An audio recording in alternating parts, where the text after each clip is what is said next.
예, 이쯤에 낙약자의 지위. 이제 종전까지 수익자와 그 다음에 요약자, 낙약자, 수익자. 수익자의 지위가 가장 중요했었고요. 그 다음에 요약자의 지위를 살펴봤습니다. 그런데 가장 핵심은 해제, 그 다음에 손해배상. 수익자 지위에 대해서는 당사자에서 합의 해제 못한다. 근데 가장에 나왔던 내용은 해제의 경우에 아니면 기본관계가 무효 취소된 경우에 그 권리 취득하지 못하고 해제에 따른 원상회복 의무는 누구의 문제다? 요약자, 낙약자의 문제다. 딱 계속 언급되는 내용들은 반복되는 내용들은 딱 정해져 있습니다. 그리고 수익자는 제3자의 지위에 있지 않다. 그러면 낙약자는 포인트가 뭐냐면 항변이에요. 이 사람이 권리를 행사했을 때 채무를 이행하는데 이 채권은 여기서 나온 거겠죠. 이 채권의 동일성이 있기 때문에 동시에 항변이 있으면 동시에 항변권을 행사할 수 있고 그런 항변 사유가 있을 때 얘기를 할 수 있냐는 겁니다. 그게 포인트가 될 겁니다. 그게 맞겠죠. 이 채권은 동일성을 갖고요. 만약 이게 쌍무계약이라면 쌍무계약의 특징인 동시에 항변권이나 이혼 부담의 문제를 누구한테? 수익자한테 얘기할 수 있다는 겁니다. 근데 이혼 부담은 출제는 안 되고요. 동시에 항변이 쟁점이 되고 있습니다. 당연히 할 수 있습니다. 동일성이 있기 때문에. 이 사람의 권리는 여기서 나온 거기 때문에 동시에 항변권이 붙은 거죠. 그러한 권리를 행사했다는 겁니다. 쌍무계약은 유상계약이니까 당연히 서로 대가적인 부관계가 있으니까 야 이거 동시행관계예요. 제가 사투리 썼네요. 죄송합니다. 동시행관계인데 나 아직 상대방의 채무를 이행 제공받았으니까 기다려. 그거 받을 때까지. 그런 얘기를 할 수 있냐가 포인트가 있는 겁니다. 자 한번 보겠습니다. 낙약자가 부담하는 채무는 모두 기본관계에 근거한 것이다. 그렇죠.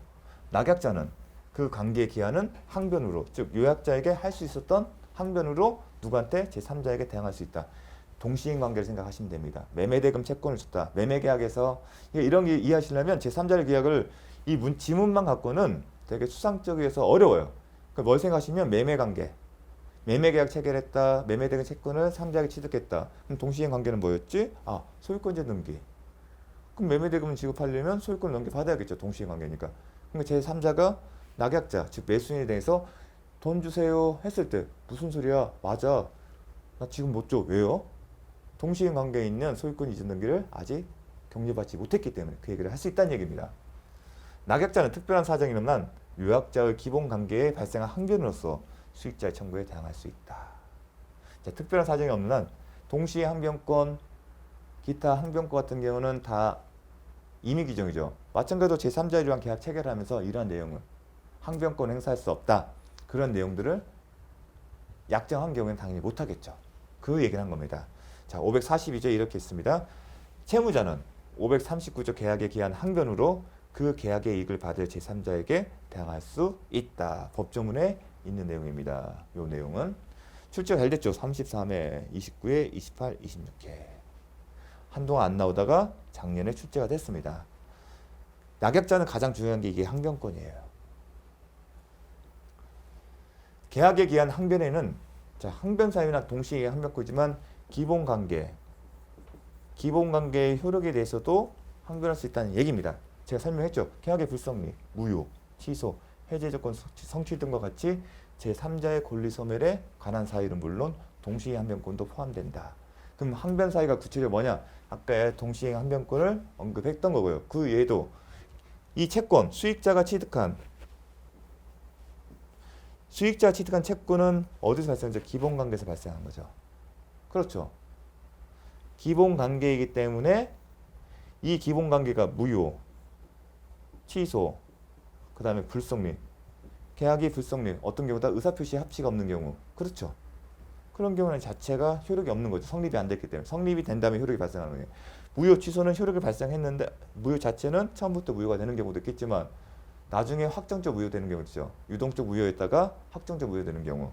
취소, 유효하게 효력을 발생했다가 나중에 취소권 행사한 경우. 그런 경우에는 기본관계가 없어지기 때문에 채권의 기초관계인 기본관계가 없어지면 채권도 당연히 취득을 못합니다. 다만 그러한 경우에 대항할 수 있는 규정, 선의 제3자 보호 규정이 있는지 여부는 별개의 문제죠. 있다면 대항할 수 있는 거고요. 그리고 여기서는 해제 조건 성취로 써 있습니다. 해제는 안 들어가 있어요. 왜냐하면 기존의 판례에 따르면 최근에 2021년 군수 납품의 이해의 그 전에 나왔던 판례에 따르면 계약 해제에 제3자에 해당되지 않는다고 그게 기존의 입장이었기 때문에, 다만 해제 조건 성취는 했죠. 기본적으로 효력을 발생하다가 일정한 조건이 성취되면 없어지는 거, 그걸 얘기한 겁니다. 제3자 권리의 소멸에 관한 사유, 이런 사유는 당연히 주장할 수 있죠. 왜냐하면 기본관계에 기초한 거기 때문에. 이 표현도 혼동할 수 있으니까 정확하게 기억을 해주십시오. 따라서 이 제3자 유효 계약이 이렇게 하나하나의 관계에 대해서 디테일하게 들어가게 되면 혼동스러워요. 되게 어려운 늘 얘기예요. 반복적으로 하지 않으면 와닿지가 않는 거기 때문에 계속 반복해서 이렇게 훈련을 하셔야 합니다. 계속 이렇게 그림을 그리자. 기본관계. 제3자를 위한 채무 면제 계약의 유효성. 기출 28에 출제되고 나서 그 이후로는 출제가 안 됐어요. 자주 출제된 건데 설명은 간단하게 하겠습니다. 그냥 유효하성 인정된다. 어떤 원리냐면 539조는 채권 계약에 관련된 거예요. 적용 대상은. 계약의 종류는 채권 계약. 그런데 채무 면제 계약은 준 물권행위예요. 채무를 면제시키는 처분행위에 해당되거든요. 처분행위예요. 면제시켜준다는 것은 재산상 처분행위에 해당해요. 그래서 준 물권 계약이라고 해요. 근데 539조는 채권 계약이죠. 쟁점은 뭐예요?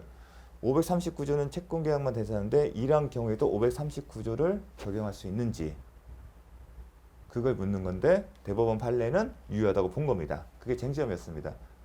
따라서 요 문제가 이런 어떤 내용의 성격에 비춰봤을 때 적절치 않다고 판단이 돼서 출제는 그 이유는 안 된 것 같지만 그래도 기출됐기 때문에 유효성하다, 인정한다. 제가 단 설명을 드린 이유는 이런 쟁점이 있다는 설명드리는 이유는 유효성이 있다는 것을 기억하기 위한 하나의 방편입니다. 안 들어가셔도 될 것 같습니다. 자, 여기 이 정도 선에서 마치도록 하겠습니다. 이거는 자, 기출 문제 한번 살펴보겠습니다. 사례로 대부분 나오더라고요.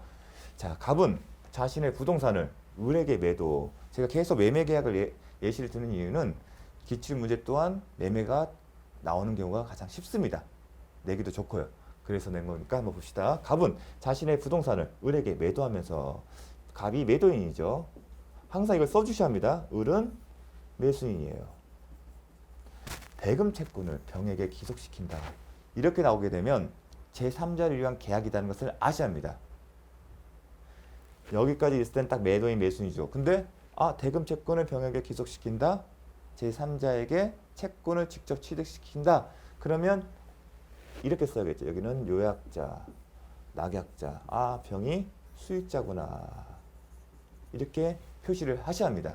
그래 나중에 문제를 풀 때 감이 오시겠죠.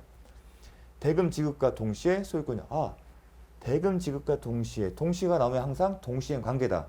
그러면 나중에 낙약자가 동시항변권 행사할 수도 있겠네. 그 생각이 선뜻 나와야 합니다. 왜냐하면 낙약자 주의에서 가장 중요한 것은 항변권이기 때문에. 그 후 병은 을에게 수익의 의사를 표시했다. 수익의 의사를 표시를 해야만이 그때 가서야 채권을 취득한다. 기억나시죠? 이에 관한 설명으로 옳은 것은 갑과 을 누구죠? 매도인 매수인, 요약자, 낙약자는 특별한 사정이 없는 계약을 합의해줄 수 있다? 없다? 기억하죠? 수익의 의사 표시를 했기 때문에 수익의 의사 표시를 하게 되면 요 지문이 이제 떠오르셔야 돼요. 기계적으로. 수익 의사 표시했기 때문에 계약 당사자인 갑과 을, 지금 매도인 매수인 아니면 요약자, 낙약자는 제3자인 수익자의 권리를 변경 소멸시키지 못한다. 변경 소멸시킴으로써 제3자의 권리를 침해하지 못한다. 근데 구체적 얘기보다 합의 해제. 그 지문이 나올지는 않을 거고 바로 이런 예시가 나올 겁니다. 합의 해제 위에 나온 게 없었습니다. 그러니까 수익 의사 표시했으면 합의 해제 못하는구나. 이렇게 기억을 하셔야 합니다. 을이 대금 지급 의무를 불이행할 경우 누구죠? 낙약자. 대금 지급 의무는 이 사람들이 갖고 있는 기본 관계죠. 매매가 이제 매매 계약이죠. 매매 계약이고 이게 기본 관계입니다. 그렇죠. 보상 관계라고 하고요. 기본 보상 관계. 불이행할 경우 매매 계약 기본 관계에 채무를 이행하지 않았다. 그 경우 누가 해지할 수 있다. 배웠죠. 계약 당사자만 할 수 있죠. 그럼 누가 지금 계약 당사자죠? 매도인과 매수인인데 채무불이행은 낙약자가 있으니까 그 채무불이행에서 계약 해제권은 누가 있죠? 매도인이 요약자인 갑이 행사할 수 있다. 그런데 누구다? 병이다. 갑이죠. 그럼 여러분 도식으로 계약을 해제하게 됐으면 이 해제에 따른 원상회 계약 해제면 항상 서로 주고받은 게 있으면 뭐란다? 원상 회복 의무가 있다. 회복 의무. 회복 의무가 있는데 회복 의무는 누구의 문제다? 갑과 을의 문제다. 그것도 기억을 하셔야 합니다. 자, 이번 갑이 을의 채무 불이행을 이유로 계약을 해제한 경우 병은 을에 대해 손해배상 청구할 수 있다. 배웠죠? 수익자가 채권이 있는데 그 채권의 해제를 인해서 어떤 손해를 받은 게 있으면 별도로 청구할 수 있다. 왜냐하면 손해배상은 그 채권의 연장선상이기 때문에 서울시가 기속을 해서 하자 처리 비용을 했을 때 H건설에 손해배상 청구할 수 있다. 이렇게 기억을 하십시오. 국가가 제가 그 사례를 얘기하면 머릿속에 쏙 들어올 겁니다. 국가가 H건설과 공사 도급 계약을 체결했고 난지도 쓰레기 처리 시설을 만들었다. 근데 이 처리 시설 누구한테 기속됐다? 서울시. 근데 서울시가 그 하자를 처리하는 데 비용이 들었다. 그 사안에서 계약 해제는 계약 당사자인 국가만이 행사할 수 있고 서울시는 자기가 하자 처리에 비유된 손해 10억에 대해서 누구한테 청구? H건설 직접 상대로 해서 청구할 수 있다. 그걸 기억하시면 됩니다. 그래서 그걸 기억하시라고 그런 지문들이 출제가 되기 때문에 그 사례를 예로 든 겁니다. 사례로서 기억하십시오. 손해배상 청구할 수 있다. 2, 3. 갑이 소유권 이전 등기 주최하는 경우 소유권 이전 매수인이 예를 소유권 이전 등기를 청구할 수 있죠. 매도인은 매수인에게 소유권을 넘겨줘야죠. 그 대가로 매매대금 있는 거니까 을은 병에 대해 대금 지급을 거절할 수 없다. 할 수 있습니까? 없습니까? 뭐라고 할 때 동시에 관계니까 항변할 수 있다. 항변할 수 있다는 수익자인 병이 낙약자인 매수인에게 매매대금을 주세요 할 때 아직 소유권 넘겨받지 못했으니까 지금 못 줘. 그 얘기를 할 수 있다는 겁니다. 동시에 항변권 행사할 수 있다는 얘기는 결국은 대금 지급을 거절할 수 있다는 얘기죠. 동시에 항변권은 상대방의 이행이나 이행 제공이 있을 때까지 상대방의 이행 청구를 거절할 수 있는 거기 때문에 그 표현이죠. 을이 갑의 채무 불이행을 이유로 계약을 해제하는 경우 을이 누구죠? 매수인이죠. 낙약자는 이미 지급한 대금의 환을 누구한테? 병에게? 아니다. 제가 말씀드린 내용이 다 들어갔네요. 여기에 가장 엑기스만 모은 거죠. 그러니까 이 지문이 가장 전형적으로 중요한 기출예입니다. 과거에는 이런 지문들에서 OX 문제였는데 지금 이제 사례로 나오고 있습니다. 근데 이 사례도 사실은 26개 출제된 사례와 비슷해요. 그래서 기출문제 보는 이유가 약간 심한 변동이 있고 그 틀을 벗어나지 않기 때문에 중요한 겁니다. 볼게요. 26회 때는 어떻게 나온지 보겠습니다. 사례는 이전 페이지 31회와 사실상 동일하대요. 근데 어떤 내용을 했을까? 병은 수익자였으면 제가 다시는 갑이 매도인 항상 이렇게 쓰셔야 합니다. 요약자 을이 매수인 그 다음에 낙약자 그 다음에 병이 수익자였습니다. 이걸 쓰셔야 문제 풀 수가 있습니다. 병은 을의 채무 불이행을 이유로 갑과 을의 매매를 해제 수익자는 이렇게 딱 쓰면 알겠죠. 수익자는 해제할 수 없다. 이렇게 읽으시면 됩니다. 맞다. 갑과 을의 매매 계약이 적법하게 취소된 경우 병의 급부 청구권은 소멸한다. 무슨 얘기죠? 수익자 기본 계약, 기본 관계 매매 계약이 기본 계약 관계죠. 기본 관계가 취소되면 기본 관계에 기초한 급부 청구권 채권이죠. 수익자의 권리죠. 채권을 취득한다. 그걸 뭐냐? 수익자의 권리는 소멸한다. 왜냐하면 이 기본관계 기초에서 발생했기 때문에. 하지만 기본이 소멸됐기 때문에 당연히 수익자가 취득한 권리도 소멸한다. 항상 기본관계 이렇게 읽으셔야 합니다. 단순히 매매계약하면 읽히지가 않아요. 그래서 어려운 거예요. 매매계약이라 써있지만 우리는 뭘로 읽는다? 기본관계. 기본관계 소멸다. 취소나 해제나 무효나 또 뭐였죠?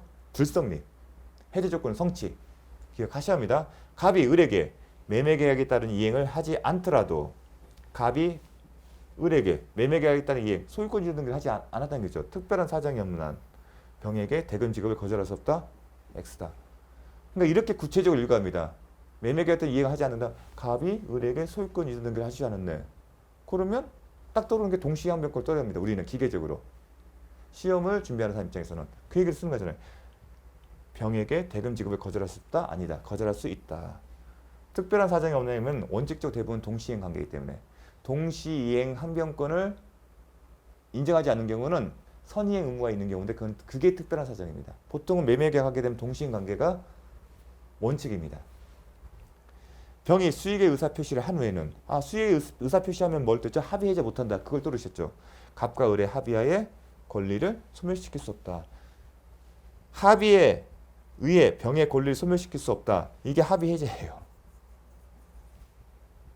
근데 이렇게 표현을 썼죠. 합의해서 소멸시킬 수 없다. 이렇게 약간씩 바꿉니다. 당사자 의사 표시에 의해서.